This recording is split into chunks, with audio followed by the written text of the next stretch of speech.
Ndege za kivita za Israel zimefanya mashambulizi makali ya anga dhidi ya maghala matatu makubwa ya kuhifadhia mafuta pamoja na mitambo ya kusafisha mafuta katika mji mkuu Tehran nchini Iran, katika kile kinachoelezwa kuwa ni hatua mpya ya kuongeza shinikizo kwa serikali ya Tehran.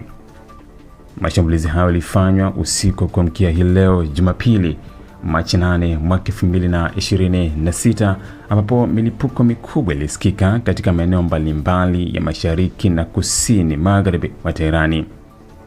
Mashuhuda walisema moto mkubwa ulionekana ukiteketeza baadhi ya vituo vya kuhifadhi mafuta, huku moshi mzito ukipaa angani kwa saa kadhaa baada ya mashambulizi hayo. Hii ni mara ya kwanza sasa kwa Israel kulenga moja kwa moja miundombinu mikubwa ya mafuta ndani Tehran tangu ilipoanzisha operesheni yake pana ya kijeshi dhidi ya Iran wiki iliyopita kwa ushirikiano na Marekani.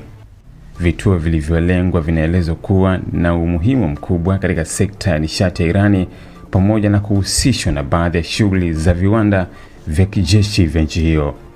Maafisa wa kijeshi wa Israel wamesema kuwa mashambulizi hayo yalilenga maeneo ambayo yanaaminika kusaidia uwezo wa kijeshi wa Iran, wakidai baadhi ya maghala hayo ya mafuta hutumika kusambaza nishati kwa viwanda vinavyohusiana na uzalishaji wa vifaa vya kijeshi.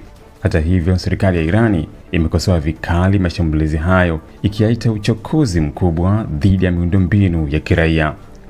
Katika hatua nyingine iliyozidisha mvutano, Rais wa Marekani Donald Trump ameonya kuwa operesheni dhidi ya Iran inaweza kupanuliwa zaidi iwapo Tehran haitasitisha kila alichokiita vitendo vya uchokozi dhidi ya maslahi ya Marekani na ushirika wake katika Mashariki ya Kati. Kupitia ujumbe aliuchapisha kwenye mtandao wa Truth Social, Trump alisema Iran itapigwa kwa nguvu zaidi iwapo itaendelea kupinga masharti ya Marekani na washirika wake. Kwa upande wake, Iran imeahidi kujibu mashambulizi hayo, huku maafisa wa jeshi wakisema nchi hiyo ina uwezo wa kulipiza kisasi kwa kulenga vituo vya kijeshi vya Marekani na Israel katika eneo lote la Mashariki ya Kati. Tayari kumekuwa na tahadhari kali za kiusalama katika baadhi ya nchi jirani, huku hofu ya kuongezeka kwa vita vikubwa vya kikanda ikiendelea kuongezeka.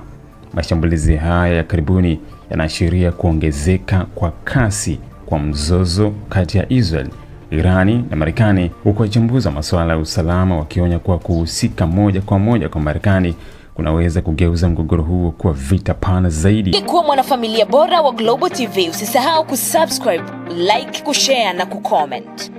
Baada ya kusubscribe, bonyeza alama ya kengele ili kupata taarifa kwa kila video inayopanda Global TV Online.